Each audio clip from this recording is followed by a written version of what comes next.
Bom dia, boa tarde, boa noite, seja muito bem-vindo, seja muito bem-vinda a mais um episódio do podcast MVP, na nossa collab com a KPMG, falando com os Emerging Giants, as empresas mais inovadoras do Brasil e que a gente vai ouvir falar aí no Brasil e no mundo nos próximos anos. Hoje eu estou aqui com a presença ilustre de Luiz Schincariol, que é o sócio de auditoria da KPMG. Tudo bem, Luiz? Tudo bem. Obrigado. Pela presença aqui para fazer essa dupla aqui comigo. Obrigado você pelo convite. Valeu. E a gente vai falar com o Guilherme Assis, que é o fundador e CEO? CEO da Gorilla. Tudo bem, Guilherme? Obrigado pelo convite, gente. Obrigado. É um prazer estar aqui. Prazer é todo nosso. Pô, né, a Gorilla tá também completando 10 anos. Isso, quase 10 anos. Quase 10 anos agora, né? Vocês nasceram naquela onda dos PFMs, das primeiras fintechs brasileiras. A gente nasceu em 2016, dentro de uma gestora, que é a Iporanga. A gente ficou relativamente pequeno de 2016 até 2019. Que foi quando a gente levantou nossa primeira rodada institucional, né? Mas sim, na época, o que estava borbulhando ali, você tinha os PFMs, já tinha todo o papo de Open Banking na época, né? Open Banking e depois ainda, virou né? Open Finance, né? Então, estava nesse burburinho ainda, pô. Nubank já existia, né? Ele começou em 2013, ainda não era gigante. 2016 estava começando. Isso não era pequeno, enfim, mas o ecossistema de tecnologia já estava shaping up, ele já estava começando a nascer. Como é que você olha esses 10 anos? Como é que você vê essa evolução do ecossistema nesses 10 anos? Vocês acompanharam eu acho que mudanças? Muita coisa mudou, né? Assim, você olha ali de 2011, 2012 para cá, acho que amadureceu muito, né? Era muito amador no começo. Acho que as pessoas foram aprendendo, né? O que é lidar com fundo de investimento, o que é ser uma empresa de tecnologia, o que é desenvolver um produto, né? E especialmente no a nossa vertical ali, que é mais fintech, né? Também teve uma evolução regulatória gigantesca, né? Então, eu acho que olhando hoje, vendo as qualidades dos empreendedores, mesmo da mão de obra, né? Hoje em dia as pessoas sabem o que é uma carreira numa startup, né? Naquela época, a startup era uma brincadeira, né? Era assim, não, vamos fazer uma startup aqui, estamos começando e tal. Então, acho que nesse sentido, o ecossistema evoluiu muito, muito, muito. Perfeito. Você falou um pouquinho das PFMs. Lá em 2016, basicamente, era vocês iniciando lá as fintechs aqui no Brasil. Desde então, muitas delas sumiram, efetivamente acabaram, outras foram incorporadas. Sim. O que fez a Gorilla existir até hoje? Legal. O PFM, quando a gente pensa em PFM, a gente está mais na vertical de investimento, né? Tinham lá o Guinha Bolso, né? Enfim, todos esses apps que eram muito voltados para finanças pessoais, né? Que era controle de gasto, né? E sempre com aquela pegada de, não, vamos usar enfim, Open Finance, Open Banking na época, né? Para puxar os dados. Não, o Guia Bolso se lascou nessa aí. É que o Guia Bolso não chegou ainda, né? Ele foi fazendo o que a gente chama de crawlers, né? Então, e até ganharam do Bradesco, né? Eles foram realmente, o Thiago lá, o Ben, foram pioneiros, acho que desbravaram realmente, né? Cortaram muito mato ali para o resto do pessoal vir. A gente está na vertical de investimento, mas quando a gente começou, nasceram também vários outros players que faziam essa consolidação, né, de investimento e que também tentaram ir para o lado dos crawlers, né, muito voltado para o mercado B2C. Né? A gente tinha o nosso app, inclusive a gente tem um app até hoje, né, mas a gente escolheu ao longo, né, a gente foi vendo o mercado evoluir, a gente escolheu ir para o B2B.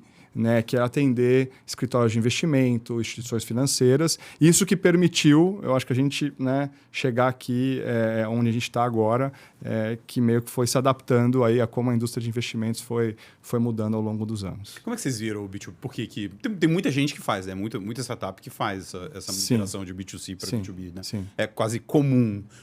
Mas como que vocês chegaram nesse momento? Assim? Em que momento vocês falaram, cara, não vai dar certo o B2C, a gente tem que ir para o B2B? Ou começou mais demanda de B2B e vocês falaram, pô, acho que talvez esse seja o melhor caminho. Porque tem muita gente que fala, larga o B2C porque... Sim. Né, sim. A Kelly me bate se eu falar o que eu queria falar, mas deu errado, deu ruim.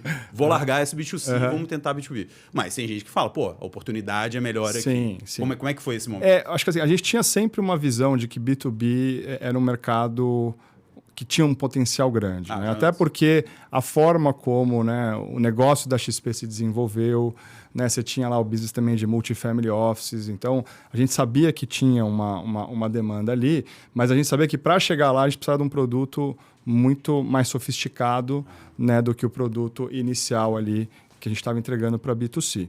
Então foi quase que um caminho meio que natural, mas a gente descobriu também no meio do caminho que o B2C era mais complicado para o modelo de negócio, né, que estava se instaurando no mercado, que era cobrar assinatura.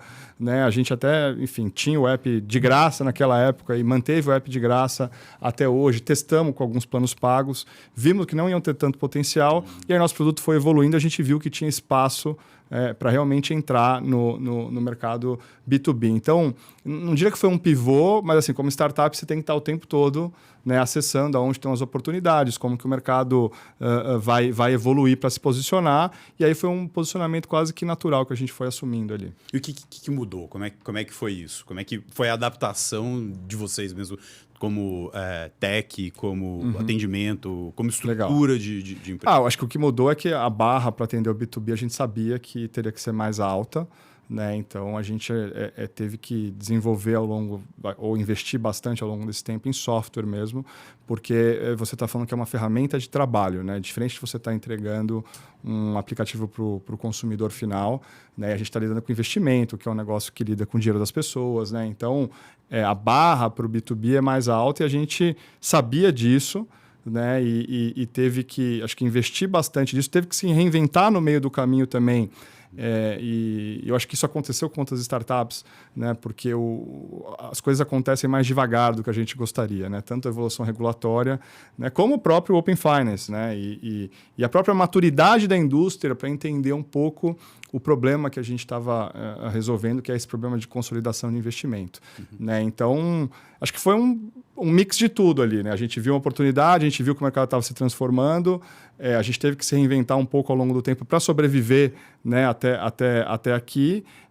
E eu acho que a nossa visão, no final do dia, estava bem alinhada com o movimento que estava acontecendo no mercado. Então, a gente conseguiu achar um espaço, né, e a gente está até hoje enxergando realmente o potencial, né, do investimento que a gente fez, porque o mercado de investimento especificamente está agora chegando na era da experiência. Né? Demorou talvez uns 5 anos a mais do que a gente achava que ia demorar. Exato. Então, acho que o business de startup acho que é um pouco esse também. Você tem que executar, você tem que estar certo, mas você tem que sobreviver também o suficiente para ver as coisas acontecendo. Sobreviver, né? É o business de sobreviver. Exato. Então, acho que... e agora as coisas estão acontecendo no mercado, né? Mesmo com o macro um pouco desafiador no Brasil, eu acho que o mercado de investimento ele está se desenvolvendo muito em termos de experiência, né, do que era antigamente. O que era essa visão? Desculpa. Claro. E o que era essa visão que vocês tinham lá atrás e que está se desenvolvendo agora? Legal. O que é isso? Mantém? Então, o que vocês imaginavam lá atrás é o que está acontecendo de fato agora? Ou o que vocês tiveram que ajustar? Não, até pegando um gancho dele aqui, você tinha um produto lá atrás, você continuou no mesmo produto, você incorporou alguma coisa nesse produto, como você linka isso também com uma inteligência artificial que vem à tona? Boa pergunta. Então, assim, eu acho que pensando, né, na evolução do mercado, a gente tinha muito claro, já olhando até outras verticais, né, onde a tecnologia entrou e mudou, a competição ela sempre acaba indo para a experiência. Tá. Né? Isso aconteceu em mídia, isso aconteceu em educação, isso aconteceu muito no varejo, né? Que ficou super claro aquele negócio, eu falei um negócio, veio uma oferta para mim, né? Então o negócio totalmente... Mentira, isso não acontece. É intriga da oposição.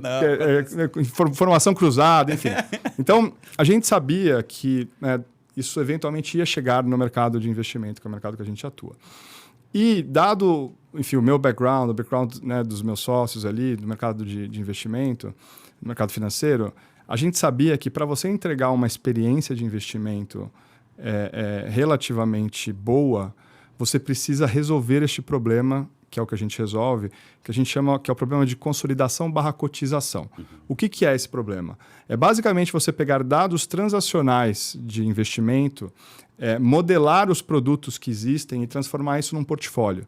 Né? E por que esse problema ele é relevante? Porque Para o investidor final, o que importa é quanto ele ganhou depois de imposto. Assim, não importa se eu ganhei com o produto ABC na instituição XYZ.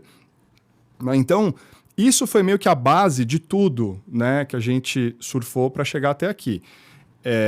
Só que antes da experiência ser relevante, outros problemas têm que ser resolvidos, né? Que é o problema de acesso. Primeiro você tem investidor, né? Primeiro você tem investidor, você tem que ter um mercado. Exato. A gente sabe. Perfeito. Você tem que ter um mercado. Investe pouco, né? Investe pouco.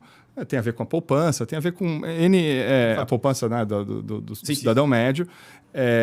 Mas tem a ver também com a maturidade da indústria, né, e com a adoção de tecnologia. Então, antes do problema da experiência, você precisa resolver o problema de acesso, o problema de abertura de conta, né, que foi até o que permitiu que o Nubank existisse. Você tem que resolver o problema de ter produtos para as pessoas investirem, né? Se você olha 15 anos atrás, a quantidade de produtos que você tem comprado hoje era muito menos, né? Então, todos esses problemas têm que ser resolvidos até a hora que você chega numa maturidade onde o diferencial passa a ser a experiência, que é um pouco o que a gente está vivendo hoje. Mas este problema que a gente resolve, no final do dia, ele está meio que na base de qualquer experiência que você vai entregar para investimento. E aí, obviamente, que tem um pouco de sorte também, né? E acho que tem muita sorte, não um pouco. Mas, assim, o que aconteceu com o mercado, né? Nesse tempo todo que o Gorilla começou até agora? Você começou a ter cada vez mais produto, você começou a ter cada vez mais competição. E quanto mais produto você tem, mais relevante fica, né, esse problema que a gente resolve. Porque agora, uma pessoa que tinha antes 3 produtos de investimento no portfólio, agora, de repente, ela tem 10, tem 15, tem 30. E aí você começa a entrar em tokenização, esse número, a gente vê esse número vai continuar crescendo. E aí, este problema, né, de cotização / consolidação, ele vai ficando mais relevante. E aí, a pergunta que você fez dos produtos, se a gente foi adaptando, né? No final do dia, todos os produtos que a gente entregava para o mercado, eles estavam construídos em cima desse mesmo problema que a gente resolve. Né? Seja um aplicativo B2C, seja um front-end para um assessor, para um consultor, para um multifamily office, para ele poder escalar o negócio dele, seja as APIs que a gente entrega para instituições financeiras, tudo isso está construído em cima dessa infraestrutura básica aqui. Então, a gente colocou muita energia em resolver este problema. Né? E este problema, quando você começa a pensar em escala, ele é um problema de engenharia que fica bastante complexo, né? Quando você realmente quer escalar esse negócio para milhões de portfólios. Então, apesar do nosso produto em cima aqui ter evoluído, o que a gente faz ali, o feijão com arroz, é a mesma coisa que a gente ficou focando realmente em conseguir resolver isso melhor do que qualquer outro player. Então, aí a gente entra nessa história da AI, mas o que é a Gorilla hoje, então? Que tipo de produtos que vocês oferecem? Legal. Como que vocês oferecem isso? Então, o Gorilla hoje ela é uma empresa B2B, a gente atende instituições financeiras e escritórios de investimento. Quando a gente faz escritório de investimento, é assessor, consultor, multifamily office, enfim, tem gerentes de bancos, enfim. O problema que a gente resolve é o problema de consolidação / cotização, que é você transformar este dado, tá certo? Do bruto transacional, de B3, das próprias instituições financeiras, arquivo, dado transacional. Você comprou uma Petro 4 há 2 anos atrás, entendeu? Esse é o insumo. E a modelagem dos produtos, porque a quantidade de produtos só cresce, né? Então você tem produtos de renda variável, você tem produtos de renda fixa, você tem CRI, CRA, debenture, um monte de fundos, né? FDIC, fundo multimercado, tudo isso. E mudanças regulatórias regulatórias em cima disso, 175, né? Que muda, enfim, subclasse de fundo. E juntando tudo isso e entregando isso como portfólio. E aí, os produtos são as diferentes formas de consumo desse dado, né? Que são ou uma API direto, então tem instituição financeira que vai consumir uma API nossa com esses dados estruturados, né, diretamente, e o que você vai ver no app dele, a conta, quem está fazendo por trás é a gente. Né? Você vai ter o front-end também para o advisor, que a gente chama, que é para o profissional de investimento, para ele poder escalar ali a quantidade de clientes que ele atende e poder entregar essa experiência de consolidação de investimento junto. Você tem o app B2C, mas o app a gente deixa ele de graça, porque os feedbacks dos usuários do app ajudam muito a gente. Né? A gente até fala que uma das fortalezas que a gente tem é quanto mais portfólio a gente controla, melhor nosso produto. Né? Por quê? Porque você tem, por exemplo, produtos tipo de investimento, tipo um CRA, que de repente paga uma amortização, né, que não foi anunciada, e aí tem uma pessoa física que tem aquele CRA, ele abre um ticket e fala, olha, tá com um problema nesse CRA. A gente resolve para ele, a gente resolve para todo mundo. Né? Então, quanto mais gente a gente tem usando o nosso produto, né, melhor o nosso produto é para todo mundo que está usando. Essa é a razão pela qual a gente tem o B2C ali, não é... É mais um grande poço ali que ajuda a gente a deixar o nosso produto melhor, né, com esses feedbacks. Então, mesmo sendo B2B, é legal ainda manter um pé no B2C? Isso, a gente mantém o pé no B2C, tanto que ele é de graça só por causa disso.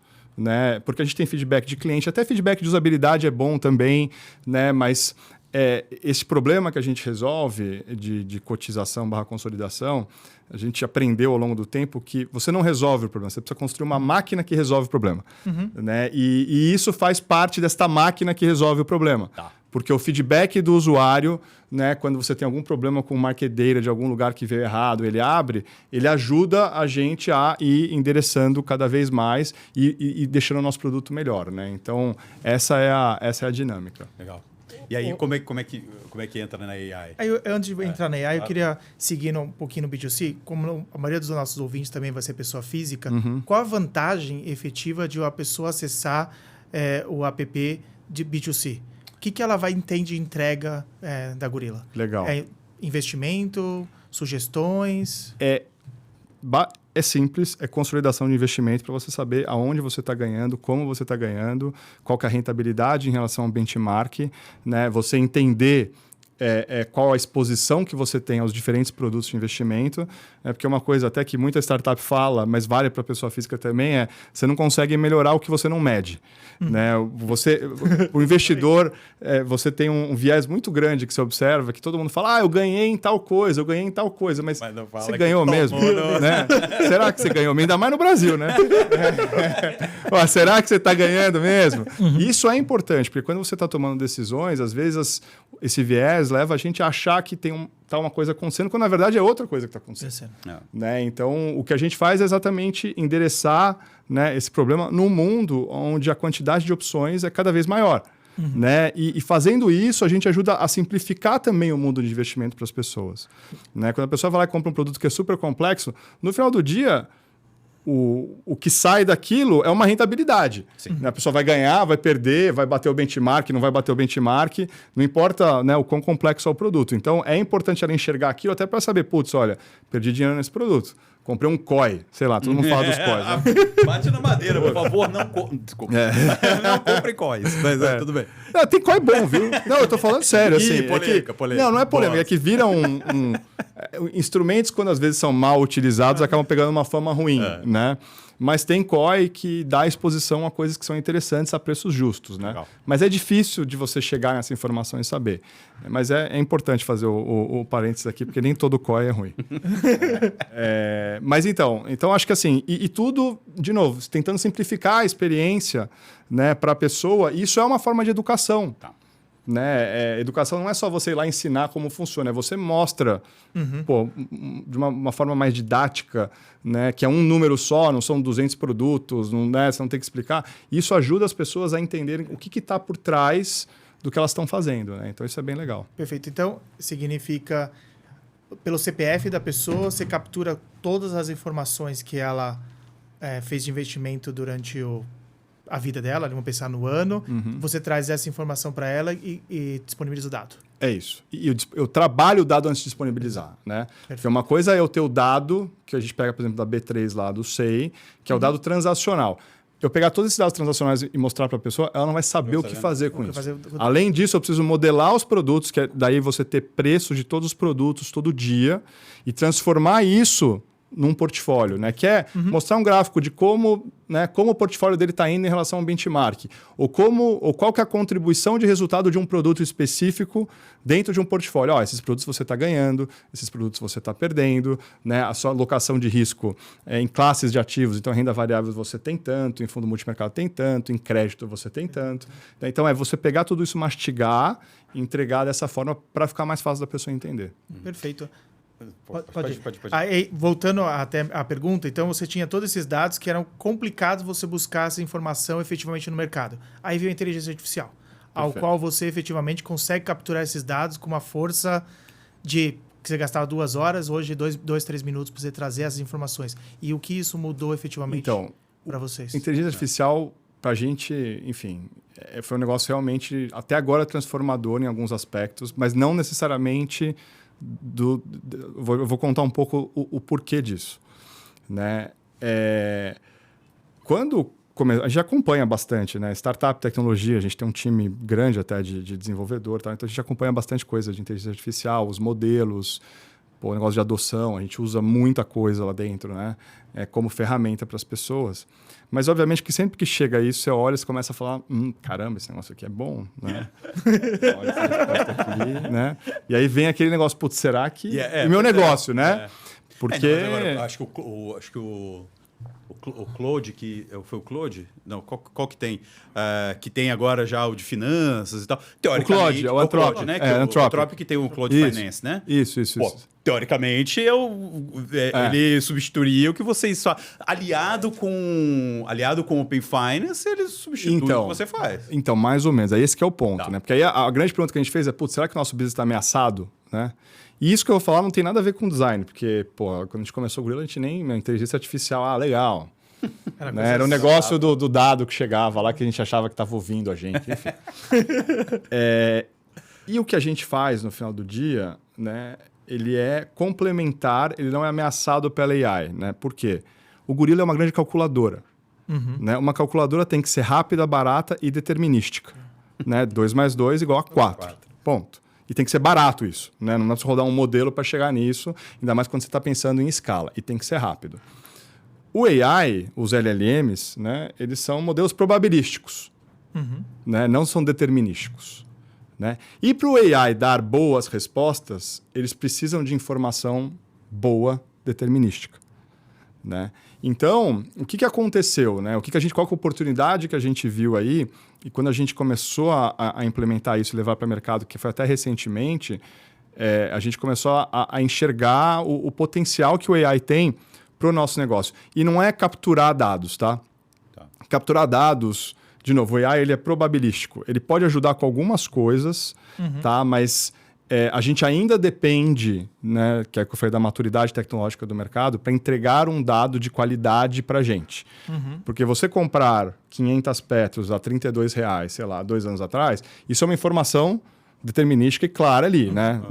Isso aí... Só que, enfim... A forma como os sistemas legados das instituições financeiras evoluíram, tudo, esse dado ainda fica meio cilado em algumas instituições. E até essa é a razão pela qual o Open Finance ainda não está, aonde poderia estar, mas está indo na direção. Né? Mas o que foi super legal que a gente trouxe para o mercado, que a gente... é que o AI ajudou muito a gente a tangibilizar o valor dos dados. Aí eu vou te contar o como, né? Tudo que a gente faz, que é isso, né, de pegar a transação, de pegar e modelar, a gente cria um negócio que a gente chama de fonte de verdade de portfólio, tá certo?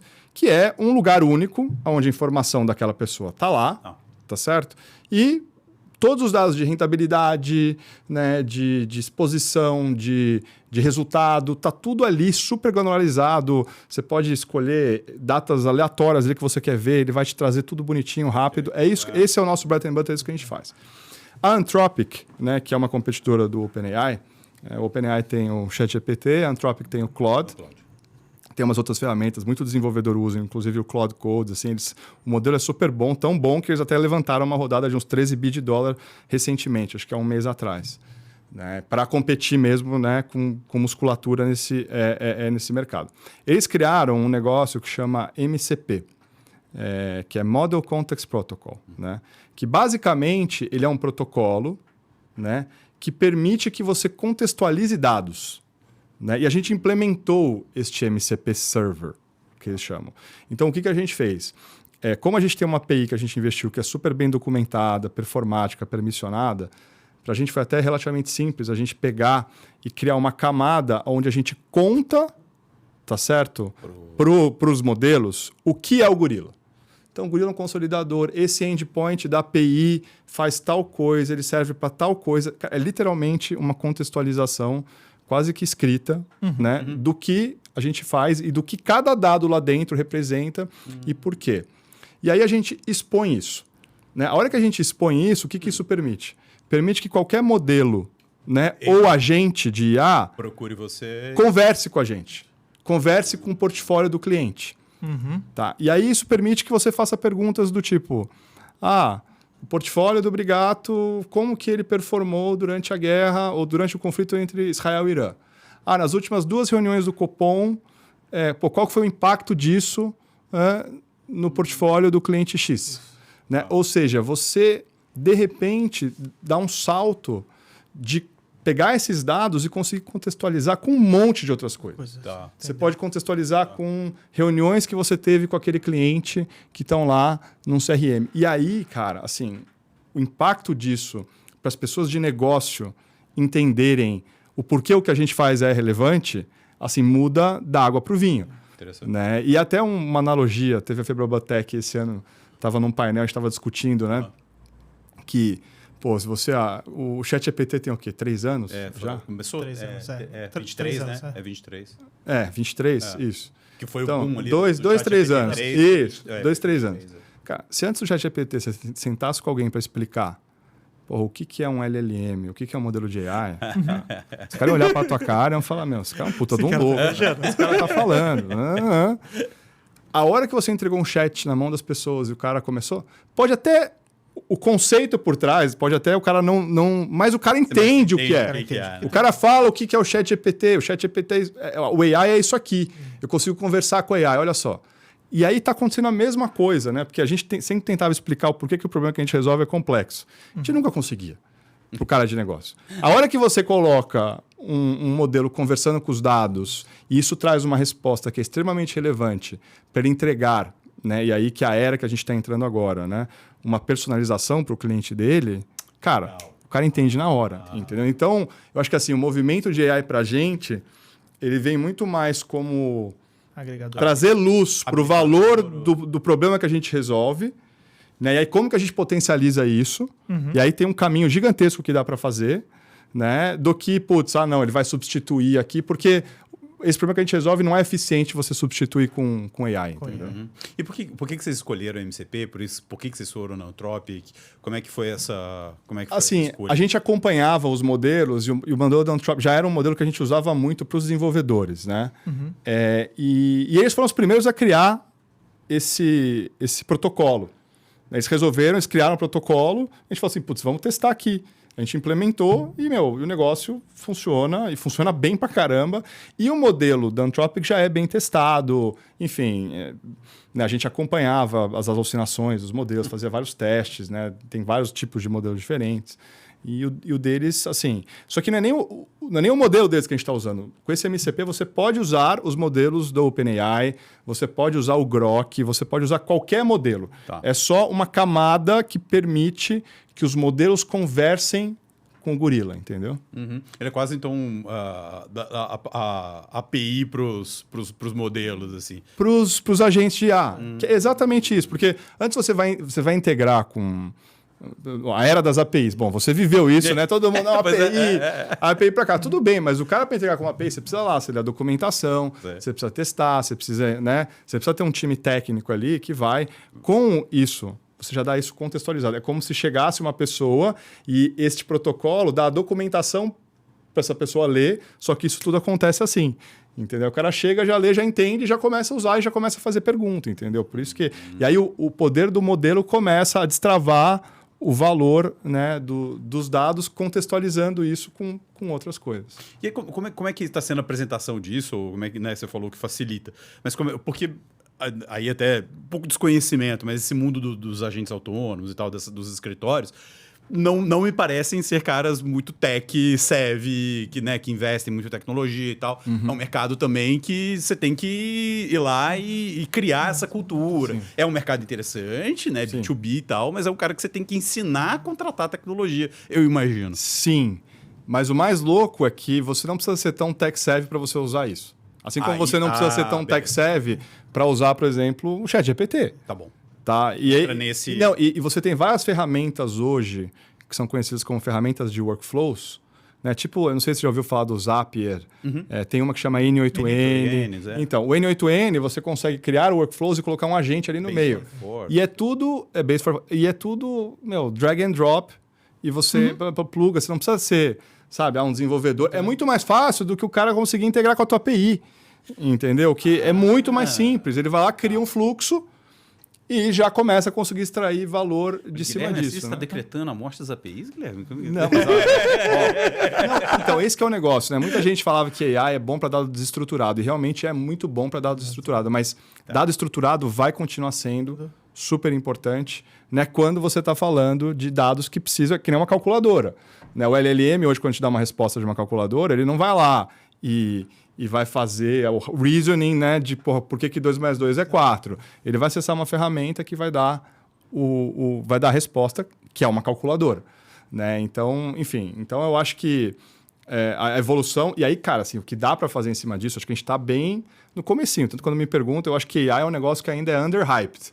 Apesar de eu acho que é under. Apesar de tudo que estão falando, né, tem até, enfim, né, tá, o negócio de adoção em enterprise está caindo um pouco agora, mas é todo um processo, porque você precisa pegar tudo isso e conseguir fazer isso conversar com o mundo, né, real.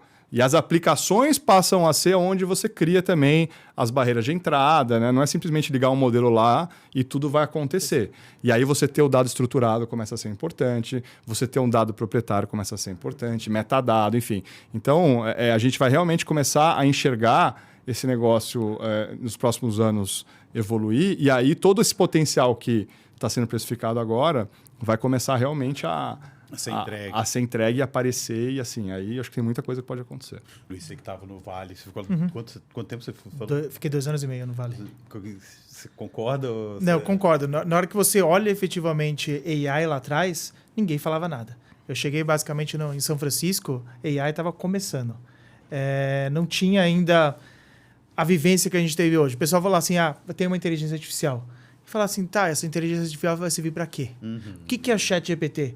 E a gente pode até olhar, efetivamente, quando ele veio, o próprio founder dele foi desligado. E depois, efetivamente, ele voltou para dentro da Microsoft, todo mundo trouxe ele de volta. Aí começaram a vir as novas inteligências artificiais e trouxe o que a gente está vendo hoje, o ChatGPT-5, todo mundo fazendo alguma nova inteligência, a Microsoft lançou o Copilot, onde você cria agente a qualquer momento, você cria um agente seu, você desenvolve, pergunta para ele. Então, na hora quando eu cheguei nos Estados Unidos, era bem diferente do que a gente está vendo hoje. Sim. Eu saí de lá, eu acho que é exatamente o que ele falou, está bem under ainda. Tem muita coisa que vai vir e muita coisa que vai surpreender e acabar, acho que, não sei se eu posso falar, mas acabar com muita profissão que a gente tem hoje no mercado. Vai transformar, né? Eu acho que assim... Transformar, acho que seria a palavra tem muita a questão é... As aplicações vão começar a aparecer, né? E aí eu acho que e ninguém sabe direito o que essa economia vai gerar. Que nem quando nasceu o App Store, né? Que começou lá, aí você tinha um monte de app sendo lançado, era um canal novo, então você tinha atração, vários negócios, assim como está acontecendo com o AI, né? A atração de muitos negócios que alavancam o AI para resolver um problema está gigantesca, né? E as empresas que saem lá de 0 para 500 milhões de dólares de ARR no intervalo de, sei lá, de um ano, assim, é um negócio assim de maluco, se você parar para pensar, né? Então, eu acho que isso cada vez mais vai acontecendo, e dentro das grandes empresas, isso vai demorar um pouco mais, mas vai acontecendo também. Né? E aí as coisas vão começar realmente a mudar, os ganhos, né, vão começar a aparecer. Ninguém sabe direito como isso. Tem toda a parte que já precificada, de certa forma, que é redução de custo, né, atendimento, esse tipo de coisa, mas tem coisas que podem surgir aí que, né, a gente nem imagina. Quando você traz uma ferramenta que tem essa capacidade, né, enfim, de estruturar, de conversar, né, de resolver problemas assim que antes só o ser humano conseguia resolver, você não sabe aonde vai surgir isso, né? Então, por isso que eu acho que é underhyped, né? Por esse motivo. Não quer dizer que quem vai ser o campeão, ninguém sabe quem vai ser o campeão, né? Ninguém sabe, pode ser uma empresa que nem nasceu ainda, né? Pode ser as big techs, podem ser as próprias Fortune 500 companies que vão conseguir se reinventar usando essa tecnologia, né? Mas assim, enfim, eu acho que tem muita coisa para rolar ainda, e acho que enfim, é um momento muito legal para estar em tecnologia. O Juliano Tubino, do grupo Alum, que é, né, a Lura, e agora comprou a Startse, ele fala... a tese deles ali, né, que é capacitação em tecnologia e agora negócios, ele fala que a diferença desse momento agora... Outras ondas de tecnologia, você tinha movimentos segmentados ali, né? O RP dentro de finanças, né? Sei lá, a ferramenta de tecnologia na área, API é dentro da área de tecnologia e tal. O que ele fala agora, a tese deles é que, cara, hoje AI é para todo mundo, né? Sim. Qualquer área de negócio, qualquer profissão, qualquer um é impactado por esse troço, pode perder e tal. Pode perder ou pode se transformar, né? É isso. Sim. E aí até uma coisa meio filosófica, talvez. Vocês acreditam nessa história do unicórnio de uma pessoa só? Eu não concordo, porque, cara, é solitário demais você ser dono de um unicórnio sozinho. É difícil. Uma pessoa, o cara vai querer ter alguém do lado dele ali. Mas eu acho que assim, hoje é possível, quer dizer, vai ser possível, né? Se você olhar até o número de pessoas, né, nas empresas, foi diminuindo o que você precisa para realmente criar alguma coisa... não quer dizer que vai acontecer, mas é possível. Eu acho que com essas ferramentas, realmente passa a ser possível isso acontecer. E acho que isso mostra o potencial, né? Porque se uma pessoa consegue fazer, uma pessoa dentro de uma organização consegue também... Eu acho que é muito mais simbólico isso, no sentido do impacto que uma pessoa pode ter, né? E aí, em relação ao mercado de trabalho, também um pouco o questionamento que traz quais são as características que os profissionais vão precisar ter, né? Para poder... conseguir surfar esse mundo, né? Eu acho que, enfim, pelo menos o que a gente vê lá, né? As pessoas sêniores passam a ser mais importantes ainda. Mais importantes do que... Você ter conhecimentos profundos sobre determinados domínios também passa a ser super relevante, né? E importante. A grande questão é como é que a nova geração vai ser treinada para conseguir né, viver nesse ambiente aí. Não vai ser tão fácil. Ou assim, então, isso, na sua visão, você entende que a geração mais velha, vamos dizer assim, as pessoas que efetivamente estavam saindo do mercado de trabalho, eles vão continuar no mercado de trabalho porque as novas gerações, elas não vão ter a capacidade técnica e o conhecimento aprofundado do assunto? Eu acho que talvez a experiência vai ser mais valorizada. Né? E a profundidade também vai ser mais valorizada. Né? Então, por exemplo, no desenvolvedor, eu acho que o desenvolvedor júnior vai ter muito mais dificuldade. Né? Agora, quando você vai para um cara que é um arquiteto de solução, que já viu arquiteturas funcionarem, não funcionarem, tipos de tecnologia para usar, esse cara vai ter um valor gigantesco. Né? Não só porque você vai precisar de menos gente para fazer tudo isso, mas como ele vai responder as perguntas importantes para conseguir fazer as coisas rodarem, entendeu? Vocês contratam um dev júnior da Cabelo hoje em dia, né? Não, a gente treina as pessoas lá dentro. Assim, o nosso desafio, que eu acho que tem até um pouco a ver com isso, né? O nosso desafio é a pessoa técnica também ter conhecimento sobre o domínio que a gente atua, que no caso é investimentos. Perfeito. Né? Não adianta eu ir lá e falar pro cara, putz, o cara tech bom pra caramba, lá o cara precisa manjar de tecnologia, mas o cara precisa manjar de investimento também. Porque, ele vai modelar uma calculadora de um produto, ele precisa saber como esse produto funciona.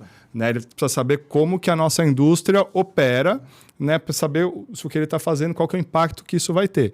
Então, né, esse conhecimento de diferentes domínios e o conhecimento técnico também, eu acho que vai ser cada vez mais valorizado. Mas a gente prefere seniorizar o time, ter gente mais sênior e ter menos gente. Legal. Né? Até porque muita gente é mais difícil de lidar, assim, não é a comunicação, né? Enfim, tudo. Porque esse era aquele dilema de toda startup, né? Ter mais gente júnior ou ter mais gente sênior. Então, hoje, a maioria dos fundadores preferia ter mais gente júnior para poder fazer mais coisa, né? Sim, mas isso, assim, acho que um misconception gigante, assim, porque dá para você errar muito em software, em desenvolvimento, com times grandes, porque você tem um problema de comunicação muito grande, entendeu? Tanto que quando, sei lá, você pega empresas grandes que falam, estamos contratando 2.000 desenvolvedores, assim. Se o cara já não tem... Não, assim, você vai ter empresas de tech que tem lá 15.000, sei lá, Mercado Livre, né? Mas você já tem uma cultura, você já tem um processo de produto formado, se você não tem isso e contrata desenvolvedor para resolver o teu problema, você só vai aumentar o teu problema. Exato. Às vezes você só vai aumentar o seu problema. Já vi CEO grande falando isso, né? Manchete de jornal. E eu falo, gente, como você tem orgulho de falar isso, que você está contratando milhares de gente de tecnologia? Não tinha que ser o contrário, né? Complicado. É super complicado. Mas não é... É esse que é o negócio. Para quem é de business, não é tão trivial, né? Porque você imagina que mais gente vai resolver melhor o problema. Mas é o contrário, assim. Eu nunca vi times muito grandes entregando coisas inovadoras. Não é tão fácil, entendeu? Porque as pessoas não vão estar na mesma página. Você, com mais gente, vai querer atacar mais coisa. Você vai meio que espalhar muito fino e aí vira um caos, assim. Aí você começa a criar legado, aí você começa a criar áreas que estão resolvendo problemas que você mesmo criou, né? E aí você entra numa espiral meio que de morte, né? De desenvolvimento que é super complexa de sair depois. Você falou de tokenização, a gente falou de AI e tal. A gente tem falado muito de stablecoin e tal. Aí falando um pouco mais aí olhando de mercado de investimento, não, sem dicas de investimento, que a gente não tem credenciamento para dar dicas de investimento aqui, mas né, colocar o disclaimer. Não, o Brasil é fácil, com CDI a 15 é só deixar no CDI. Não tem tendência que supere o CDI a 14. Agora caiu. Vamos lá, vamos...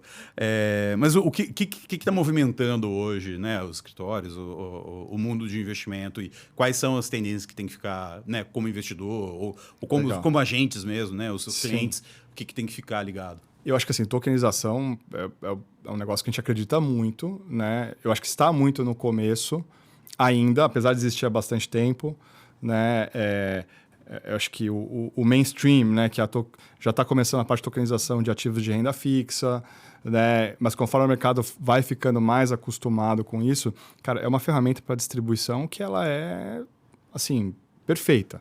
Né? Imagina que a gente chega num mundo onde, sei lá, um cara no Japão vai conseguir comprar uma NTNB com clique. E tudo liquidado na hora. Via uma stablecoin, por exemplo. Cara, você tira muito a fricção, né, de distribuição. Para a gente isso é bom, que é um pouco o que eu falei, né? Com tokenização, a gente só vê o número de ativos, né, de securities, aumentando exponencialmente.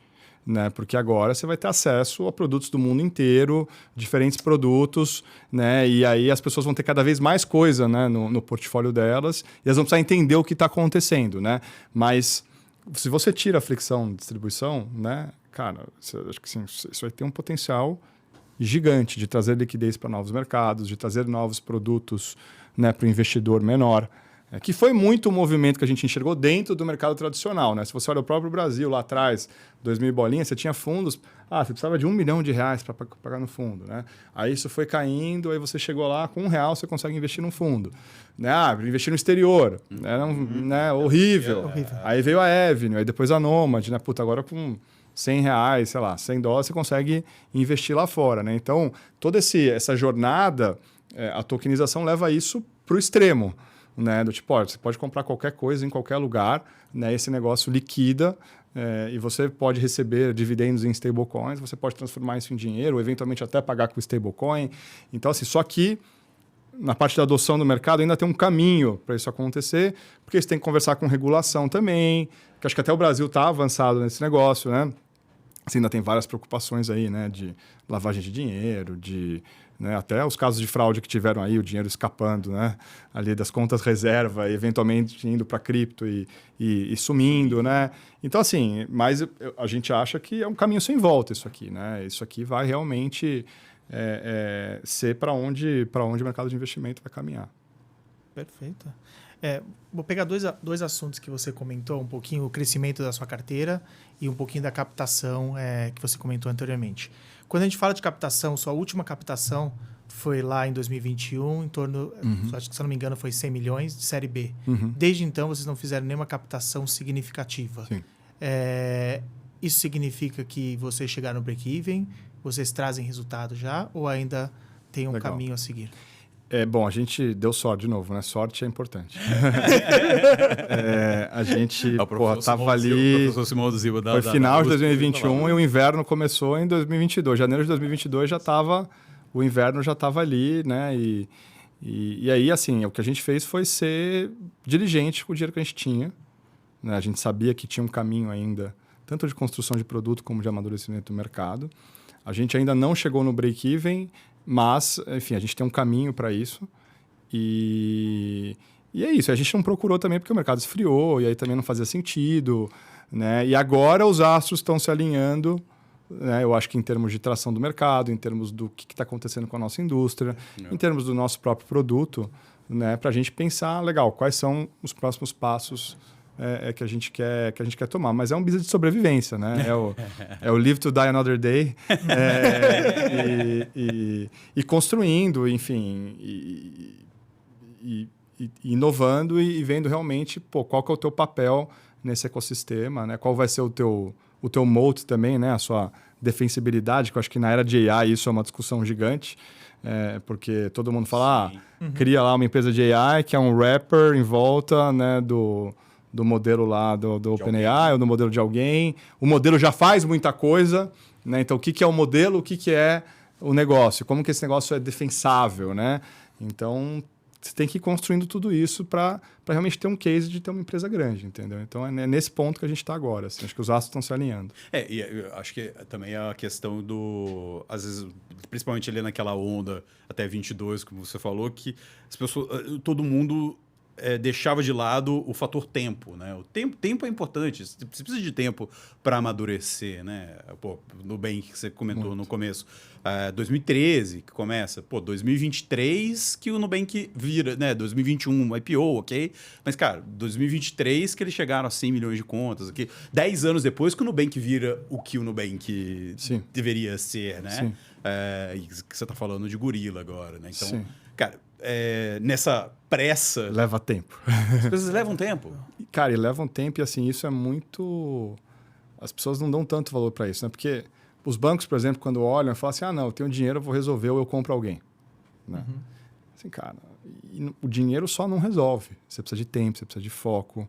Você tem várias condições que são necessárias ali para você conseguir realmente entregar um valor, né?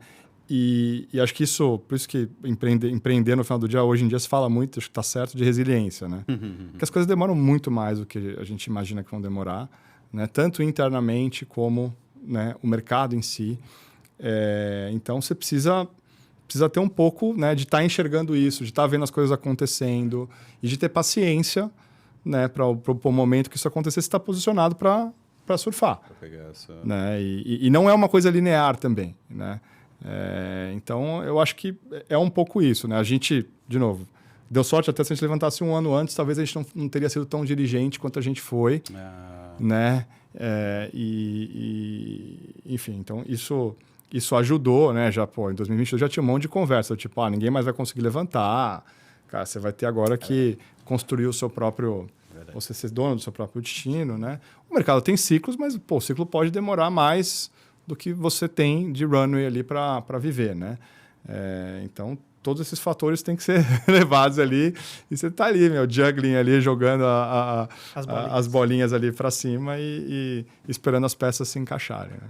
Ou assim, você falando assim de sobreviver, efetivamente sobre o futuro. O ano que vem vocês completam 10 anos. O que você espera, como usando sua palavra, de sobrevivência para os próximos 5, 10 anos? Legal. O que vai ser a Gorilla? Ela vai ter incorporações, pensar em novas rodadas, aquisições? Eu acho que a gente está olhando muito para a dinâmica do mercado agora, a gente está vendo exatamente essas peças se encaixarem. Né? Como eu falei, toda aquela nossa tese, né, de que o mercado ia começar a migrar para a experiência, ela está acontecendo agora. A gente está enxergando isso nos números. E mesmo na forma como a indústria de investimento está se organizando. Né? Então, a gente está vendo o negócio que é o fee-based de consultorias começando a números de crescimento muito mais fortes. Né? A gente está vendo as instituições se preocupando mais com a experiência, se preocupando mais com a retenção. Né? A gente fala ali que na indústria de investimento ali de 19 até 22, 23, ela estava muito focada em captação, que é super importante. Você trazer dinheiro para dentro, o cliente para dentro, tirar o cliente da caixa, tirar o dinheiro, né? Que é um negócio novo, tem que crescer, obviamente. Só que até um pouco o desafio macroeconômico, tudo, também fez, no mundo de investimento, as instituições entenderem que tão importante quanto você trazer o cliente, é você reter o cliente. Né? E para reter o cliente, você precisa entregar serviço, você precisa entregar experiência. E aí a guerra que está acontecendo agora é exatamente essa guerra. Então a gente está vendo, e aí a tecnologia começa a ser extremamente importante. E o AI entra como... É muito louco isso, porque o AI entra como um catalisador para a indústria também, que é... Agora a instituição financeira, ela obviamente está preocupada em reter, mas ela também... Essa pergunta que a gente se fez, né? Será que o gorila vai existir com AI? Está todo mundo se fazendo. E todo mundo tem que fazer. Né? Como que eu alavanco esse negócio? Então, a pauta de AI, ela está desde o board até o desenvolvedor júnior nas empresas ali. Ela é uma pauta super relevante, porque ela pode mudar a forma como esse negócio acontece. Né? E ela começa a permitir, no nosso caso, que a personalização, ou a hiperpersonalização que a gente chama, consiga ser entregue em escala. Né? Que a gente até fala, uma das coisas do negócio de wealth que a gente olha, a gente divide o mercado, que a gente fala em 2 grandes blocos. Né? A gente fala que se eu traçar uma linha aqui dos 50 milhões de reais de ticket médio, né? E você pega 50 milhões de reais para cima, que aí você tem os family offices, os multifamily offices, que são as famílias bilionárias, ricos, tal, que tem uma grande concentração de capital. Este mercado já é um oceano mais vermelho, tá certo? Porque ele é tomado pelos privates dos grandes bancos, você tem os bankers que atendem as famílias que fizeram IPO, tudo. E para esses caras, a hiperpersonalização já foi resolvida. Como? Com gente. Você tem um back-office atendendo o cara, você tem um time de research atendendo o cara. Ou seja, tudo é entregue do jeito que o cara quer, pensando nele, porque a escala do dinheiro permite que esse serviço seja entregue. Né? A oportunidade que a gente está vendo agora no mercado com AI, né, e com o que a gente entrega, é você entregar este mesmo nível de personalização para o cara com muito menos dinheiro. Eventualmente para o cara de 10 mil reais, de 5 mil reais. O cara de 500 mil reais, 1 milhão de reais, 50 milhões para baixo, e tem uma massa gigante de gente aqui, ele não tinha esse nível de serviço. Né? E agora, a combinação, né, das plataformas, de dado organizado e o AI, você consegue começar a entregar esse nível de serviço, né, que um cara ali, que é uma família grande, com dinheiro, tem. E isso muda totalmente o jogo, né? E aí que está, acho que a grande oportunidade aí desse mercado, que são essas pecinhas se encaixando, e a gente está, eu acho que, bem posicionado para surfar isso. Bacana. O que é o mercado de investimento hoje no Brasil? Só dados gerais. São uns 7, 8 tri de reais, né? É um mercado aí de receita de uns 100 bi de reais, mas aí está somando tudo, né? Desde taxa de gestão, distribuição, enfim. É um mercado grande, né? Pro Brasil. Então, e cresce mais ou menos ali a CDI, né? Que é talvez um pouco menos que CDI, mas enfim, na média, né? Porque o macro, obviamente, não tem ajudado. O mercado bate o índice, bate o benchmark. Não, tanto que assim, o custo é um grande... Mas isso em lugar nenhum do mundo, né? Tanto que se você olhar para os Estados Unidos, o mercado que explodiu lá e tem... Enfim, né? Isso é muito falado lá, é o mercado de ETFs, né? Tem mais ETF, agora tem mais ETF do que ativo. Tem mais ETF e muito porque também os fundos passivos e os ETFs têm custos de gestão muito menores.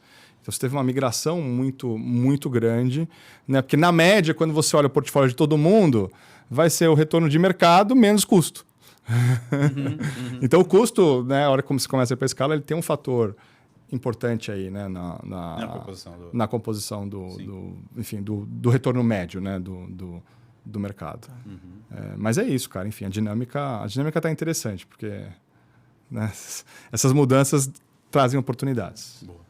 Cara, então agora vamos falar um pouquinho sobre Guilherme Assis. A gente tem aqui no final né, quem já acompanha essa série já sabe, a gente tem no final aqui uma brincadeira que a gente faz, que é para conhecer o entrevistado fora do LinkedIn. Tá? Que é fora do LinkedIn, sem agência fazendo post, sem AI fazendo post.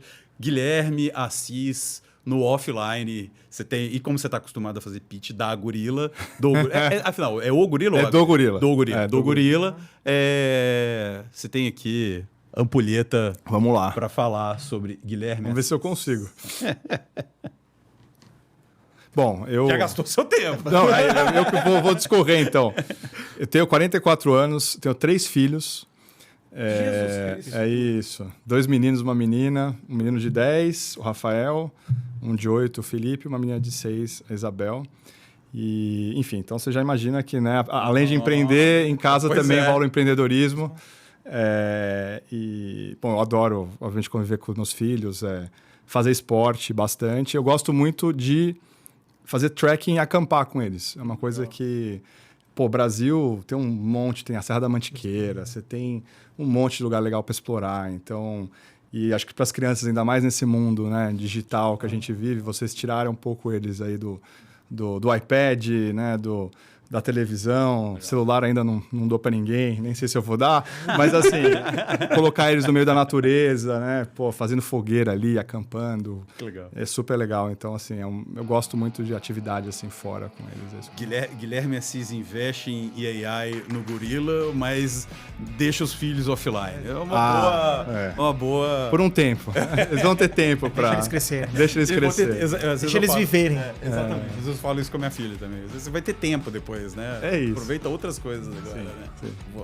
Beleza. Cara, obrigado. Obrigado a vocês aí pelo tempo. Obrigado. Adorei o papo. Luiz, obrigado mais uma vez aí pela Obrigado, parceria, Gustavo. pelo jogral aqui. Não, perfeito hoje. Obrigado, gente. Valeu. É isso aí. Continue assistindo o podcast MVP e a nossa collab com a KPMG falando com os Emerging Giants. É isso aí. Até o próximo episódio. Valeu.